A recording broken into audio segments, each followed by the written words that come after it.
And ladies and gentlemen, we should be live right now. What's going on, everybody? So we had the first day over of the tournament, right? Pretty good, honestly, day so far. Everything I'm seeing, at least in my exposures, honestly feel confident. I felt confident coming into this tournament. Feel confident right now. See some people are hopping in. If you're watching on the replay, what's up? We're going to talk the Friday showdown. There's 50K to first. So these milli makers on the main slate, right? The 100K on Sunday, they're putting out 50K to first on Saturday and Sunday, or Friday and Saturday, 100K on Sunday. So I'm going to take a lot of people's questions today. I'm going to talk through players that I think are going to be good plays based on what they did today. The tournament is pretty much, I know people are wrapping up right now, but I can see the live strokes gained analysis so far. Nice to see that Cantley, I have a lot of him, is coming through right now, back-to-back. We'll see if he can finish this with 3 straight birdies. What's up, everybody? I see people hopping in. But yeah, pretty good round. Poulter, I have 150 to 1 ticket on, so decent start for him. I think he's like T7. Had a really nice back 9 right there. It's a shame Damon played like that. He looked like the course was a good fit. Yeah, a lot of people like Damon. I guess never on him. He was playing well. There was nothing bad to say about Damon coming into this. Price was fine. I just didn't get it. I think I got, let me see how much of Damon I got at the end of it. He wasn't in my high stakes lineup, so whatever I ended up getting in the lower stakes, I have 7% of him. So he was in 11 of 150. So I guess I had below the field, I would assume. I don't even know what his ownership was. Akora Hideki, Damon, and Morikawa. That stinks because of Damon. Yeah, he's not making the cut. Going 7 under on this course is very hard, and I think the cut line is probably going to be like 1 under. Woodland and Ricky have me biting my nails. Yeah, Ricky, I ended up getting to 20% of him 150. Nothing. The thing that I care more about right now is obviously my 150s, but my high stakes lineups. Every single person in my high stakes is right now, 5 of them are 4 under, and the other one's 3 under. So we're feeling really good about a 6 out of 6 in the high stakes, and that's like an instant turn your $1,000, $1,500 in entries in the higher stakes lineups into like 4 or 5 grand at worst, almost, it seems like. So that's feeling really good. But I want to talk about the round 2 right now. Hopefully everybody's having a good start to the day. Hopefully nobody is buried right now because you only played one lineup and that's Joel Damon, right? That type of stuff. Or Joe Damon and Bubba. Hopefully that's not your case. My fault, folks. Thought it was a football video. What's going on, Michael? Oh, he was asking a question. No, you're good. You're good. Yeah, we're talking golf. So today, right now, at least as of right now, right, there's still some people out there on the course, so this can change, but I don't think it's going to change in a major way. Colin Morikawa is done. I think like Sam Burns and Adam Long are still out on the course. I believe that Lanto is still out there. So yeah, like Aaron Wise, Lanto, those groups have a couple more holes left. Roger Sloan. So there's some guys finishing up the last 3 or 4 holes. Cantley's finishing up his final hole here. He's about to shoot his second shot, going for the birdie streak. What's your high stake lineup looking like? Yeah, it's looking pretty good. The amount of people exactly, I'm not positive. I know it has like Cantley, JT, Ian Poulter, Reed. I have Sabs in there, Rory Sabatini, so he's 3 under. And then my cheapie I went to. So the cheapie I flipped out in the lineups. Some of them have both Matthew Naismith and Norlander, and then some of them have them flipped reverse. So I guess there's 2 guys that are 4 under or not 4 under or better. But yeah, so right now what I want to look at for tomorrow, because I'm definitely playing the showdown. Nick Taylor was the best tee to green player today. So he gained 5.94 strokes. Morikawa, as you usually know, a good tee to green player. He was 3rd best in the field, and then Louis was actually 2nd best tee to green. So that's something to keep an eye on. But let's just look at these players in general. So what you're going to get out of Nick Taylor is usually somebody who's pretty decent with the putter. Today he went out there and he ended up losing almost a stroke with the putter and doing that well tee to green. So yeah, I mean, he was that good tee to green today. He's 3rd right now, I think 6,700. He's going to still be a fine play tomorrow, probably a popular play, but by all accounts, just what happened with the stats today, I don't want to be running away from what he did today because I do think it's sustainable. If you're tee to green play, even if it drops, right? Even if you don't expect him to gain 6 strokes on the field tee to green, even if he's gaining like a stroke and a half, 2 strokes tomorrow, as long as the putting rebounds a little bit, he'll still be a decent play if he's cheap. Morikawa today actually gained with the putter, so that's like tomorrow there's no shot on playing Morikawa. He's the first round leader right now. He gained 5 strokes tee to green and he gained a stroke and a half with the putter. Out of every single person right now who gained, like the top 12 people who gained with tee to green play the highest, like 3.5 or higher, there's only 2 guys who gain with the putter, which means there's a lot of good spots to go here. Morikawa is one of them. He gained the most with the putter, so he was just all over the place. And obviously, he led the field. He gained 6.57 strokes. It's still going on, so if these numbers change when you're looking on the replay or later on, right, the strokes gain numbers are not totally done yet on the entire field because there's still probably another half hour or so of golf, maybe a little bit longer. I was going to go Varner instead of Damon too, but didn't, like, thankfully. I only have him on DK. That's good. Cut line's historically pretty high here, though, I think. Yeah, last year, so if you're saying like here at this tournament, Merrifield Village, last year, you had it at +1, then +2, then +4. So it's usually high. Right now it's playing to like an even cut line.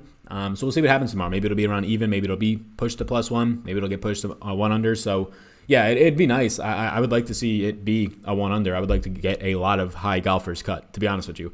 I like it when it's like a 2% of the lineups make the cut. If 7, 8% of the lineups are making the cut, you might feel good that you got a 6 out of a 6, but it doesn't matter when that many more people do. If you got one bullet through, if it's 4 times as many people getting the 6 out of 6s as last week, and you only got one bullet through this week, it doesn't really help you all that much. It does feel good, though, to have an opportunity to be there. So looking at this, Nick Taylor seems fine. Rory Sabatini is somebody that I was on. I got onto him almost like last minute. I talked about him in some of my latest exposures. I talked about him on the live stream on Wednesday. Sabs is a guy who went down in a really not stacked field last week. He was like 8,900. Let a lot of people down, right? The course fit, all that stuff. But then he drops 1,500 because the course is obviously, or the field is obviously much stronger, so naturally he's going to drop. But he dropped even more than that. He had one bad round. He had like a blow-up play with his approach play.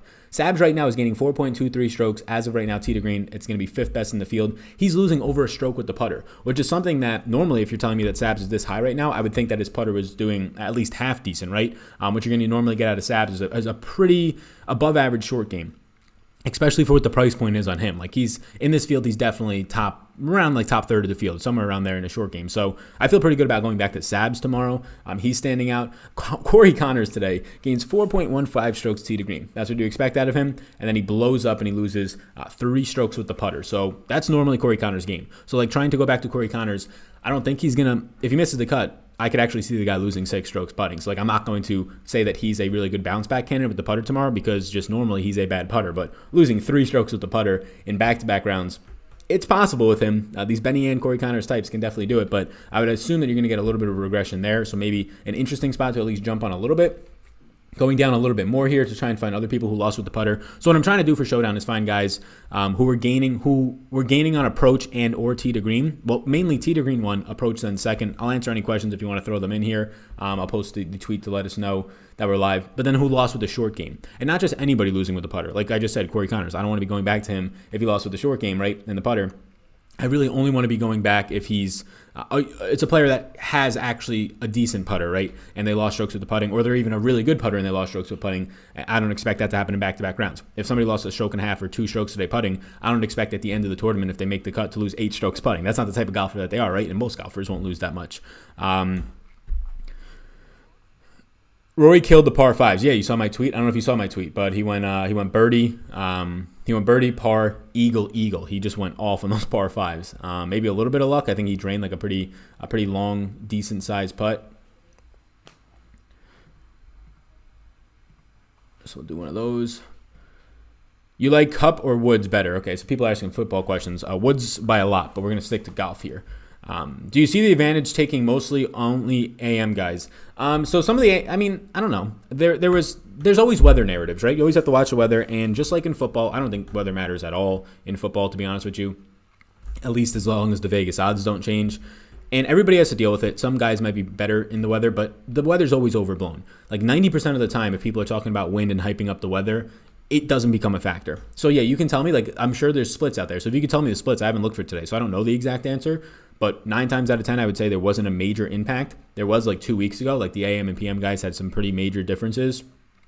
But I mean, the AM guys got out to hot starts like they normally do. But if you just want to look at the leaderboard right now, Morikawa started late. He's leading the whole damn thing. Hadwin started early. He's fine. So did Hideki, right? But you have other guys who were able to get up there, right? Adam Long started late. He's up there. Ian Poulter and Reed, they're up there. So I don't think the AM PM, I guess I can't really make a definitive statement. I don't think normally when there's weather hyping it up, normally it's overblown because people just want to get overblown.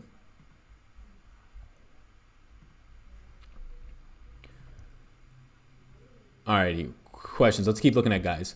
So I want to see guys that really stand out. So here's Kyung-Hung Lee. Kyung-Hung Lee, the issue is, like, for Showdown, you don't have to worry about if they make the cut, which is really good tee to green. And let's look at Kyung-Hung Lee. I actually played him in Showdown last week a little bit. Not a good putter, so probably don't want to go back there. Similar to a Connors situation. I'd rather just ride Connors in that one. Going down a little bit more, Phil's on here. I mean, you can try and play Phil if you want. He gained tee to green in a pretty decent way. Putting, though, has not been his best suit since he's tried to hit bombs. His putting has gone to crap, and honestly, him hitting bombs has been bad. So what I'm seeing right now is not a lot of guys who have great putters that are in like line for a bounce back. I think Nick Vaughn at the top, or Nick Taylor at the top, is still a fine option. I think going right back to Patrick Reed, who gained 4.65 strokes tee to green and lost a stroke with the putter. The best putter in this field. We're not going to see that again. So Rory Sabatini, Patrick Reed, Nick Taylor, those guys stand out, but they're obviously the guys at the top. Let's try and find some like sleeper type options down here. Let's take a look at Scott Stallings. He lost like zero point 0.7 strokes. Yeah, so Scott Stallings is another candidate of a guy who will make my player pool for tomorrow. Around an average to an above average putter in this field. Probably overall short game is well above average. And he lost about a zero point 0.8 strokes putting today, and he gained in a decent way tee to green. He gains around like 2 strokes tee to green today, and he ended up losing like 0.7 with the putter. Bud Cauley is another one who barely fits that metric. Here's a guy that you don't want to play tomorrow, Zach Johnson. I see he's like, 5 under right now? He gained 3.42 strokes, or he has so far in this event on the field. I would assume that leads this round. That's crazy to gain that much. And, oh no, wow, Ian Poulter's gained 3.9. So my man Poulter's probably in for a little bit of a rebound tomorrow. I saw him drop a couple bombs. A storm is brewing in the PM tomorrow. Yeah, I saw some stuff like that. Isn't the weather in the PM still supposed to be bad? Yeah, so, well, for today, no. Like, today, I didn't think it mattered at all. Tomorrow, if the storm is going to hit, then, yeah, I guess you can, for showdown slates, you want to stack your AM more so. And that's where I think weather matters a lot more in golf, is really like showdown-type slates. Because for your 4-man slates, it's really tough to want to build an entire lineup because you don't know who's going to go low on Thursday, right? But yeah, I haven't checked the weather for tomorrow yet. It'll be something that factors in for showdown a lot more for sure. If there's going to be a pretty bad storm, if there's going to be a bad storm, it's going to halt play. So maybe it ruins one guy's solo hole. The issue then becomes if they have to wait 3 hours or push back the tournament and guys have to go out there the next morning and start up. That's when it can start to have some issues. If you have a guy who's playing well, right? He's 2 under, 3 under to start. They blow the horn. You don't want that guy to get out of his good groove, right? So that's where some things come into play. The obvious of, okay, does this impact them if they play through the weather for a half hour and 1 to 2 holes? So yeah, I guess you can stack AM more so there. I don't really have the times up yet. I would assume they don't either. All right, let's keep looking. I want to keep finding guys before. All right, so Scotty today. Scotty lost tee to green. Terrible. Gained with the putter, though. Okay, so not a lot of guys. Okay, I have this sorted by putting. Let's sort it by tee to green again. Is it viable to completely fade high-priced leaders in Showdown, Morikawa, and Mats? Yeah, I don't want anything to do with Morikawa tomorrow. Nothing to do with him. Not because he's up there right now, but because he's normally a guy who doesn't game with the putter, and he gained over 5 strokes tee to green, which is fine. He's a very good tee to green player, but he gained a stroke and a half putting, which is nothing outrageous. But for a guy who's not a good putter, for me to think that after the first 2 rounds of a tournament that he'll be up 3 strokes on the field putting, when you win tournaments, that's what happens. So if he's going to win this tournament, I guess it can be. But if I'm trying to bank on things that aren't likely to happen and continue to happen, him gaining another stroke and a half with the putter tomorrow is probably not going to happen. And him gaining less than 5 strokes tee to green is just more times than not probably not going to happen. So factoring in the price, factoring in probably the high ownership, yeah, I want nothing to do with that. And that's fine. He can go out there. I like Morikawa a ton. He can go out there and play just as well tomorrow and be in winning lineups. That's a possibility. But I'd rather just not be there. I like Patrick Reed. I think he has sustainable. Patrick Reed can gain 2.5 strokes with the putter tomorrow. He lost a stroke with his putter today, and he played that well.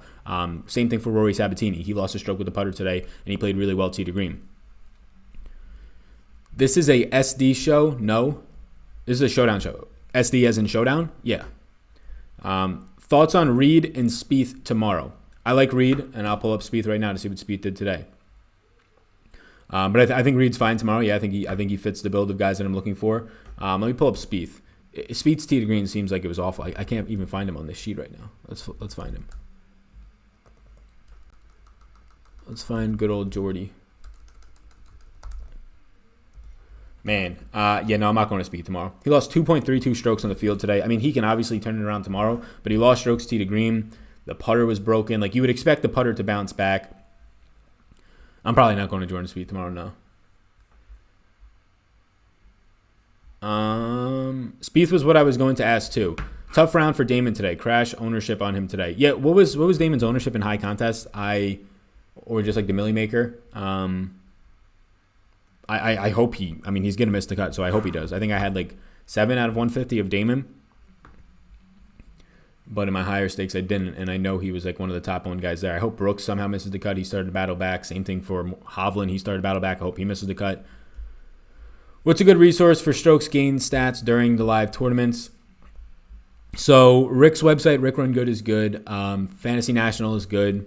And then I use an API on my own that I'm actually trying to build something right now. But right now it's just all Excel and stuff on my end, or not even Excel, just database stuff, and looks crappy. But Rick's is free, I believe. So Rick's is good. Almost 20%, 22% in the $100 thing. That many people wanted to play Joel Damon this week? What? I mean, I would assume a lot of those people didn't know his ownership number. Like, I ate 25 or 28% chalk on Patrick Cantlay, and I was happy to. When I saw Justin Thomas's ownership come in at 14%, I was smiling chin or cheek to cheek. Cantlay was finishing strong. Did he finish it up strong? I really hope he didn't, like... Okay, so he finished 2 under. He parred the last hole. He had a wild back nine. A couple bogeys, but he had 3 birdies, so... Yeah, I feel really good about how tomorrow is. I went. Somebody asked earlier. I went stars and scrubs. I went JT and I went Cantlay. Filled out the lineup with the 7K range and the 6K range, and those guys feel pretty good right now. Poulter and Sabs hopefully can hold on tomorrow.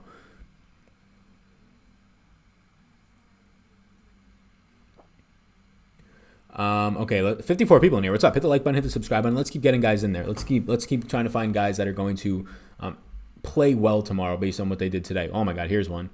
Kokrak exploded. He lost 3.3 strokes putting. That's not going to happen again.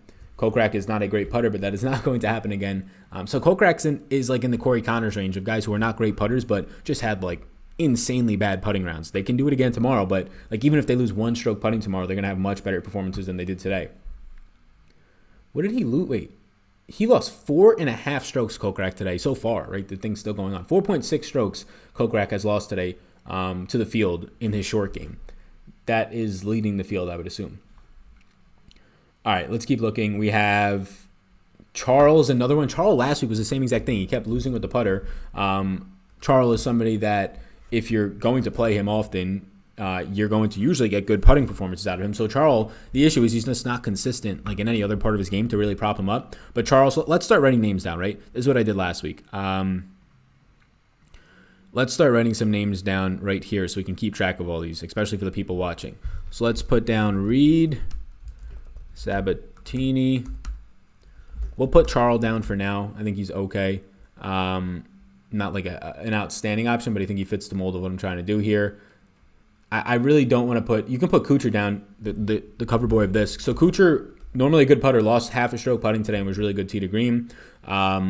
Corey Connors is like a... Connors is a guy to put on here, but I'm just going to write beware, right? And then we'll start just putting names here. So we'll go through this. This will help people trying to build lineups tomorrow. This is going to help me. Sam Burns I like tomorrow, and Neiman. Yeah, so Sam Burns has been playing really well as of late. I've been riding him for about a week and a half now. Sam Burns is definitely somebody who's playing well. I saw he was at 4 under at one point today. Let's see what Sam Burns has been doing today. We'll pull him up. Sam Burns is not somebody I'm going to play tomorrow. No shot. So he's a good putter, but he gained 3 strokes putting today. And if you don't know what that means and why I don't like that, even if you're a good putter, gaining 3 strokes on the field is extremely difficult to do. He did not play that well tee to green. He didn't even gain a stroke tee to green. That's normally the sticky stat. Putting, even if you're a good putter, is normally not that sticky. Nowhere near that. So Sam Burns, more times than not tomorrow, goes out and has a worse round than he did today. And that's exactly what you don't want in showdown formats. So, yeah, Sam Burns is not somebody that I would be playing. And then who was the other name that you threw out there? Somebody said Sam Burns and Neiman. So we'll pull up Neiman. So Neiman, historically not a good putter. So normally a guy that you can get to for sure. But I want to see what he did today. To be fair, Burns is still playing. Yeah, I know. He was like one of the last guys to finish up. He's on like, what, hole 16? Yeah, it's not going to change. He's like top 5 in strokes gained putting on the field. He would have to go like doubles and like 3-putt twice for that to really catastrophically change. Burns is currently playing on... He's only on the 14th? Jesus, this guy's taking so long. Like if anything, he's going to continue to gain strokes on the field. Like right now, he is in line for a 6-foot birdie. And that's just going to continue to add to his strokes gained putting. So he's in line right now for a 6-foot birdie to go to 4 under. Lanto's playing good again. Neiman right now is on the 18th, I believe. He's finishing up. He has 1 hole left. He's playing well. He's 3 under. He has is it a bogey-free round? No, he had a bogey on the front 9, or at least his front 9. So let's look what Neiman's still doing. Yeah, so yeah, if you're just tuning in, people are still obviously playing. So these strokes gained numbers on the field are going to change because it's on the entire field's rounds.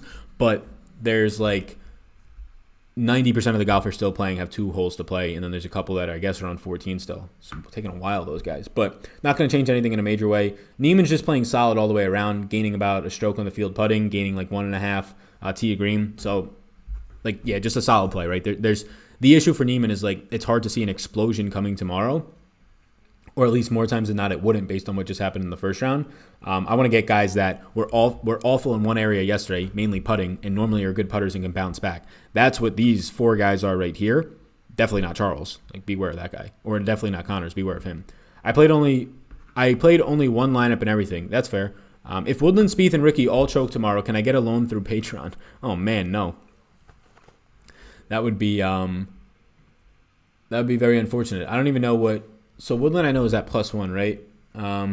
Yeah, it's crazy. Like, I should care more about like what Woodland's doing because I have like 20. I think I ended up with 25% of him in like my MMEs, but he's in none of my high stakes lineups. So, like, obviously, if I end up winning the Millie Maker, that's great. I didn't even 150 the Millie Maker, but like my other lineups, or the $5, like, I guess obviously if I win first place in that, I should care more or have a better chance of winning. But I'm caring a lot more about these higher stakes lineups because they started out really, really good.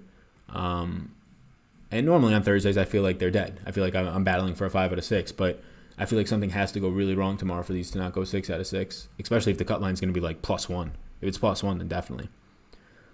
Are you playing the weather tomorrow? Yeah, I mean, I'll follow it. I honestly think it's too soon to tell. To be honest, like, I'm going to start building lineups probably. I'll reserve entries tonight, and I'll build lineups tomorrow morning. I get up at 4, so I'll just build them tomorrow morning and see what the weather looks like. So I'll look at it, and if it looks like it's going to be very terrible and definitely terrible, then I'll try and stack the AM for sure. Got a juicy plus $5,000 live bet? I don't know. Alrighty, so let's keep looking because I want to use this so I can find exactly the type of guys that I want to build around, and then we can fill them in with guys like Niemann and obviously guys who can continue to go low tomorrow, like JT, Cantley, those types of guys. I want to see what Cantley did today because he just played decent, right? Like he would birdie and then he would just bogey. He finished strong though. Let's see what Patrick was doing today. All right, so here's Cantley. Cantley lost 0.62 strokes tee to green, barely gained with the putter, so he had just a very meh round, and he still goes 2 under. That's crazy. Cantley's an interesting option tomorrow. He'll be expensive, though.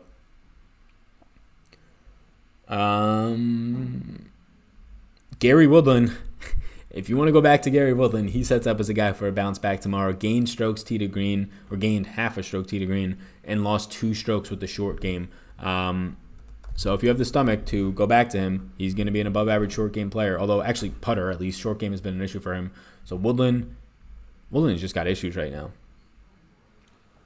Carlos Ortiz today continues to just be a guy that is like battling and stressing you out to make a cut. But Ortiz is somebody tomorrow that I'm going to want to play. Gained strokes tee to green and lost with the putter, which normally he's not going to lose all that often with the short game. Woodland looks so good but misses putts by a foot. Yeah, I mean, you can say that about so many good players right now. Putting is a really big handicap for guys like Hideki, honestly Xander at points, but Hideki, JT at points as well. But really stands out for Hovland, Morikawa, Niemann. Those guys just can't putt. Woodland as of late, right? Just looking at these 8K plus guys. All right, so we're getting a good combo of players right now. Let's keep looking at some.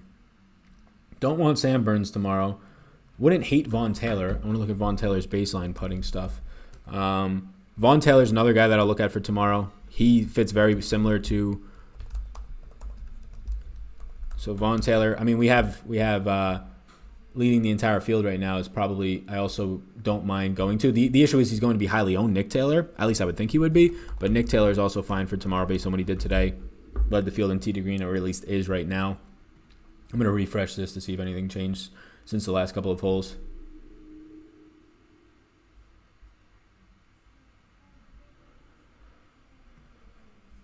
All right.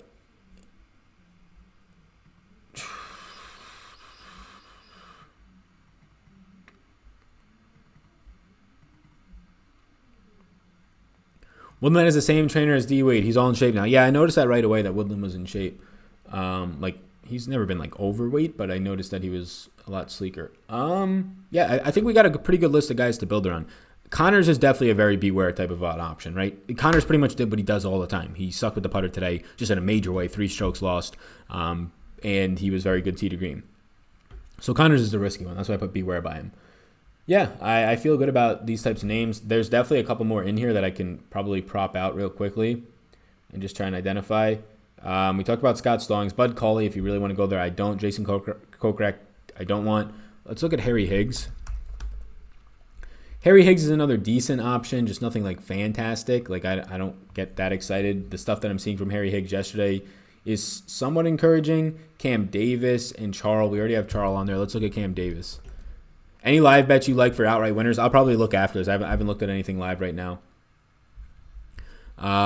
So Cam Davis I don't want, but we could put Harry Higgs on here as another option. If you're watching right now, there's a decent amount of people actually watching this for a showdown, right? 60-something. Please hit the like and the subscribe button.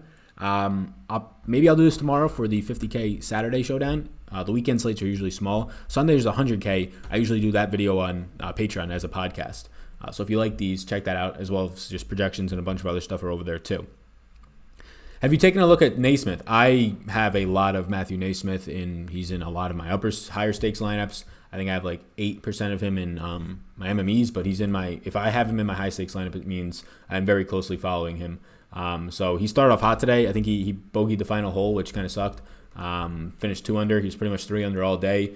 Naismith is somebody that I am going to get a lot of. Thank you for pointing him out.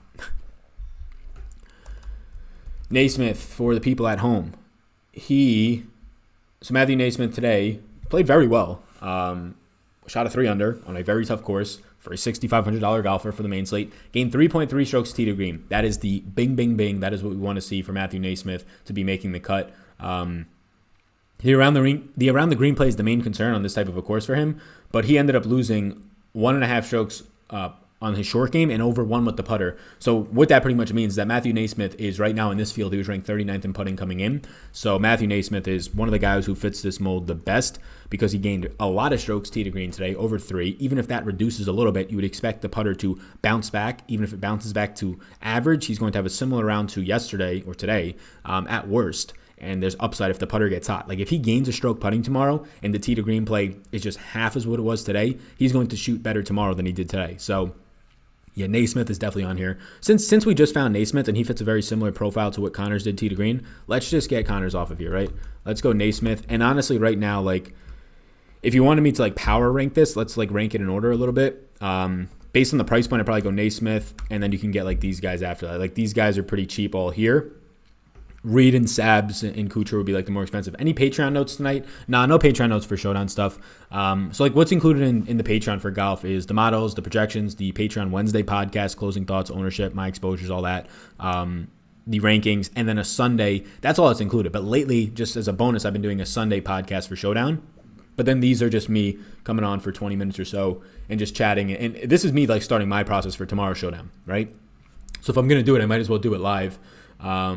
And we go from there, but no notes or anything like that. What do you think about Leishman tomorrow? Yeah, Leishman started well today. I don't know how he finished. Had a decent amount of Leishman. He finished even today. Wow, I saw him 3 under at one point. I had in my MMEs like 17% Leishman. Are you strictly DK or do you ever dip into FanDuel? Sometimes on NFL I do FanDuel, but yeah, I'm strictly DK right now. Scotty is hard to watch. Scotty Chef, yeah. Scotty Chef, I had 30 lineups in my 150s. I don't even know what he's at. I've only been following my high stakes lineups, which is crazy. So he finished even today. That's fine. Like cut line's probably going to be right around there. So all those guys are very much in play tomorrow and live tomorrow.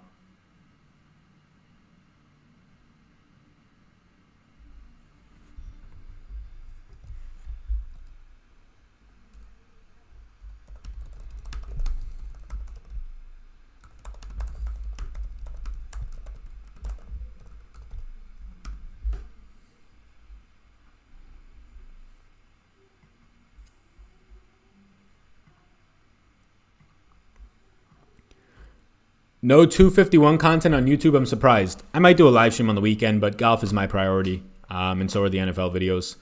I know it's a Millie Maker. I know it's Fight Island. I know there's a lot of viewership that will be out there. So, but I'm making.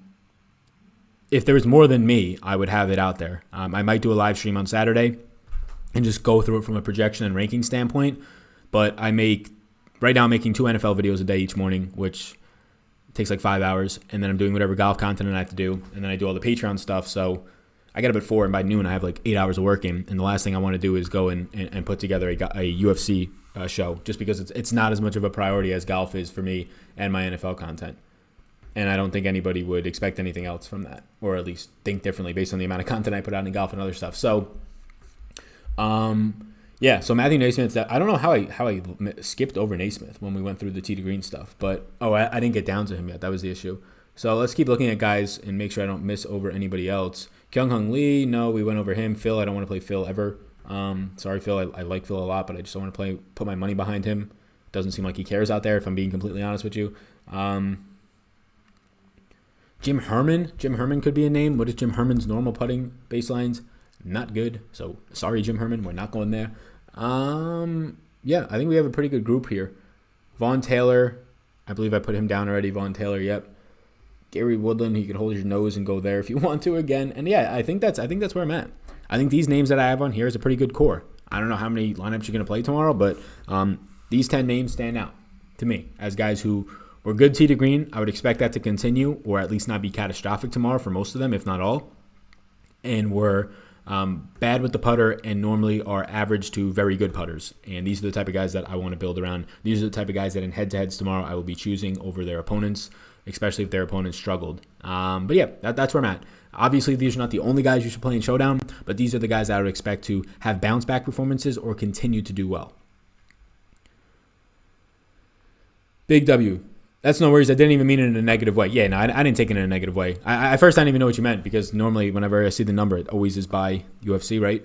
But no, I'll be watching the fights for sure. I would like to make a stream on Saturday. The issue is, like, if I post an actual video, the editing alone in that will take me like an hour and a half. The uploading it to YouTube takes like a half hour, and then you have to put in the title and all the SEO stuff takes like a half hour. So like before I even research a video, it's automatically taking me like 2 hours to edit, upload, and edit all like the title and thumbnail and all that, right? Even more than that maybe. So if I pop in a live stream like this one, there's no way I would do this if it wasn't a live stream. I literally just make a thumbnail, I click go, and then I click stop, and then I'm done. YouTube processes it and uploads it within like 5 to 10 minutes. So like logistically, it's like a whole process to make a video. It's not just like turn the camera on, you're done, and like you're done. It's like if you want to have a well-researched video, from start of your research to the time it's posted in live, it's like a 6 to 7 hour process. Big sweat for the last hole. Any ROM? Do I have any ROM? Yeah. What's your sweat on for the last hole? But yeah, I have ROM. Not in my high stakes again. My high stakes main lineup went with Cantley and JT. I'm sitting in first place, somebody says. That could be a good sign. Normally, I don't know if anybody ever holds it. If you're sitting in first place in the Millie Maker, that's pretty good to take a screenshot on. Lanto, 3 straight bogeys. Ugh, that's not good. Lanto is playing very well. I don't even know if I got much Lanto because his price point went up. Lanto has 3 straight bogeys and he's still, wow. Lanto was really 5 under at one point.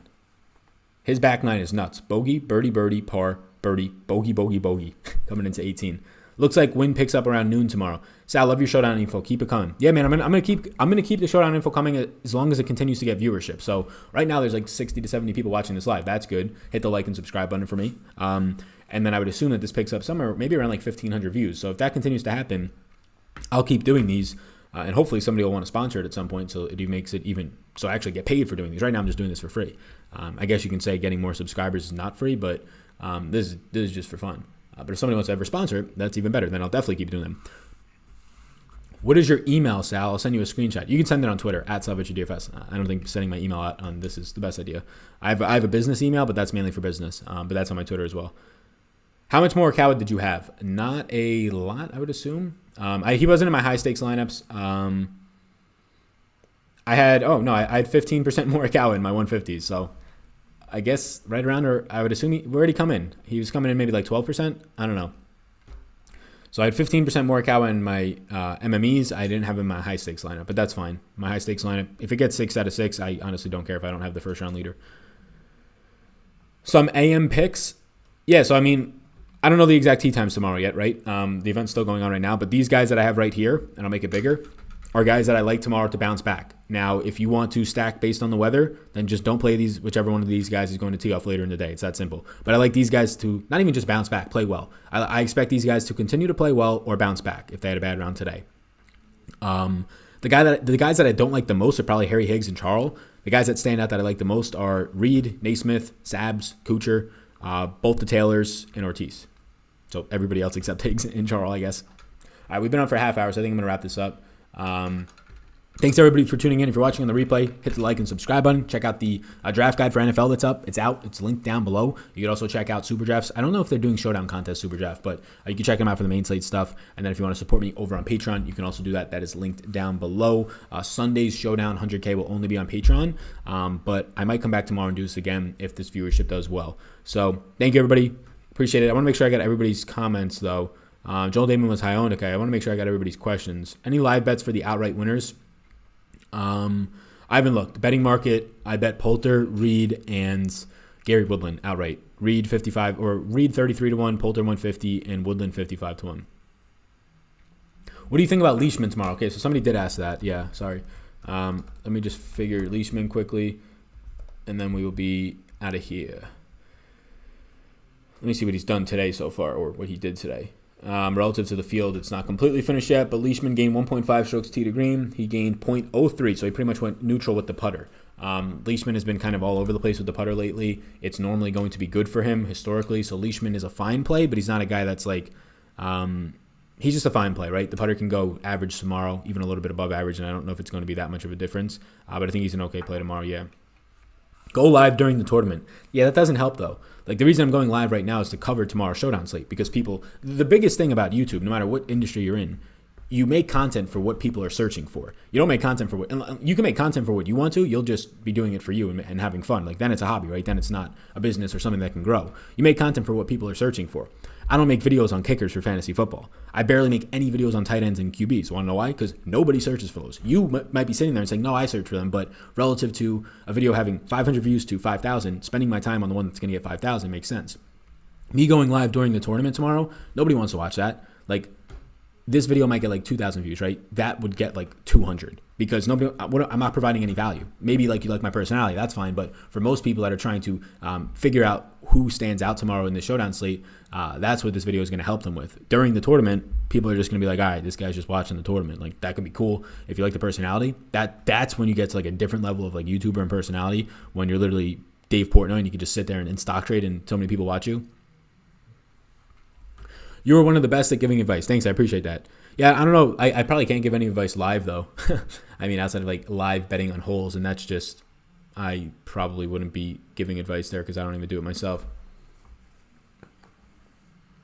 Alrighty, everybody. I'm out. Best of luck. I'm probably going to put together these lineups. I do think for the people who called out the weather tomorrow, that is sound. If it is going to be really bad in the afternoon and starting at noon, somebody said, then yeah, stack the AM slate because most people won't just do that. So do that. What's your words per minute rate? I don't know, probably high. I'm a New Yorker, an Italian New Yorker, so probably high. All right. Peace out, gang.